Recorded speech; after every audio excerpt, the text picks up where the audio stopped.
Hi, and welcome back for another daily dose of anime recaps. This is the tale of a slave born into the Fang family. Mistreated by the Fang family, he secretly trains to free himself from slavery. One day, he gets a powerful elixir from a nearly dead man, and in a month earns a divine 5th level of martial arts. Before we begin, don't forget to smash that subscribe button and hit the bell icon so you never miss an episode from us. Hua, the leader of the Yuhua sect, passes the Yuhua Ascension scripture to Fang King Shui, a strong girl with an Avatar Realm martial arts status. King Shui asks the elder to let her go home once to bid farewell to her father and choose servants who can make elixirs and feed spirit beads. The elder grants her wish to go home. In the Fang mansion, a servant of the Fang family named Fang Han watches Fang men learning martial arts. Soon the master of the training regiment named Zishan arrives and explains the levels of martial arts to all students. He selects a student of the 2nd level and asks him to fight him. The student fights Zishan, but he easily defeats the student using 5th level martial arts.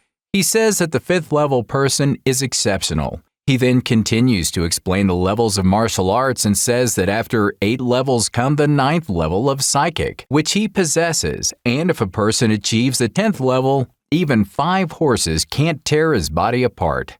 He also tells them the Avatar realm is above the 10th level, which comes from the mind. He reveals that anyone who achieves Avatar realm becomes the Fang family's master. Soon, the 2nd daughter of the Fang family, Fang King Wei, arrives there and tells everyone that they are the men of the Fang family so they can practice martial arts in the main court while the servants have no right to learn martial arts. When Fang Han hears it, he gets sad, but he vows to train to escape being a servant. He hears King Wei's henchman, Seneschal, talking about King Wei going hunting and running back to feed the white horse Snowy. Seneschal conveys orders from Yua Mountain to Zishan to stop a thief who has broken into a tomb at the Longwan River. Later, Han gets punished for delaying a horse for King Wei's hunting. He is whipped for Seneschal's mistake of not telling him about King Wei's hunting and is not even allowed to explain himself. As he gets whipped, all the horses feel uneasy for him. He remembers his dying father telling him his biggest regret was being a servant his whole life. He also remembers his father telling him that being a beggar is better than being a servant. King Wei notices that the snowy horse has been taken care of very well, throws some silver at Han as a reward and leaves. Despite being devastated, he is forced to say thanks to King Wei. The other servants bully him, and Seneschal announces receiving a letter from King Shui in which she says that she has obtained Avatar realm in martial arts and is promoted to an authentic disciple of the Yuhua sect. Han, who is suffering pain from being whipped at his back, thinks that King Shui is the strongest, so she must be more arrogant. Bai Hai-chan, who's from King Jing sect, runs with the 2 sacred items, namely the 9-opening golden elixir and the dormant dragon picture from the tomb is chased by Master Zishan. Hai-chan suddenly stops and calls out Zishan, who comes forth with his bowman hidden nearby. Hai-chan and Zishan fight, and Hai-chan easily wins because he is at the 10th level. Hai-chan then easily defeats the bowman with his unique skills and escapes. Somewhere near Longyuan River, Han does training with his injured body in the hope of breaking the shackles of slavery one day. Meanwhile, Zishan continues to chase Hai-chan and is almost killed when King Shui suddenly intervenes and blocks Hai-chan's evil wheel with her weapon. When Hai-chan notices that King Shui has achieved the Avatar realm level, he runs away from her, but is soon forced to fight her and is defeated despite using all the powers of the 10th level. When King Shui attempts to grab the 2 sacred items from Hai-chan, the dormant dragon picture reacts to her supernatural powers, repelling her body and giving her damage. Hai-chan's body falls far away into the Longwan River, and King Shui also leaves from there. While doing his training, Han discovers Hai-chan's body at the Longwan River's shore. He sees a huge wound on his chest and thinks about reporting his death to the government, but is afraid that he might be found out by Fang for secretly training. Han suddenly discovers the 9-opening golden elixir dropped from Hai-chan's clothes and finds it smell very refreshing. The elixir fragrance reaches Haichan's nose, and just as Han is about to give it back, he wakes up by grabbing Han's hand firmly and introducing himself as Bai Haichan from King Jing's sect. He tells Han that he's been defeated by King Shui, and then surprises Han by telling him that he is a servant who practices Fang-style martial arts secretly. He knows it just by looking at Han's clothes and his footprints.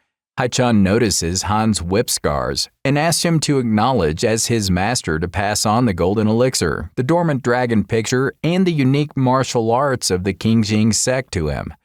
He tells Han that will help with all of these things. He might one day attain the Avatar realm and orders Han to avenge him by killing King Shui one day. Han remembers all the cruelty he has faced as the Fang family servant and decides to accept Haichan as his master. Haichan pierces the elixir into Han's heart and embeds it there. This way, the power of the elixir can run through Han's body, allowing him to learn any martial arts at a fast pace. Haichan dies, saying to Han to live for him. Han buries Haichan's body and remembers all his wisdom and dying words to him. King Shui goes to Fang Mansion and tells Seneschal to cancel the welcoming feast for her, as she has to take some rest because of sustaining damage earlier.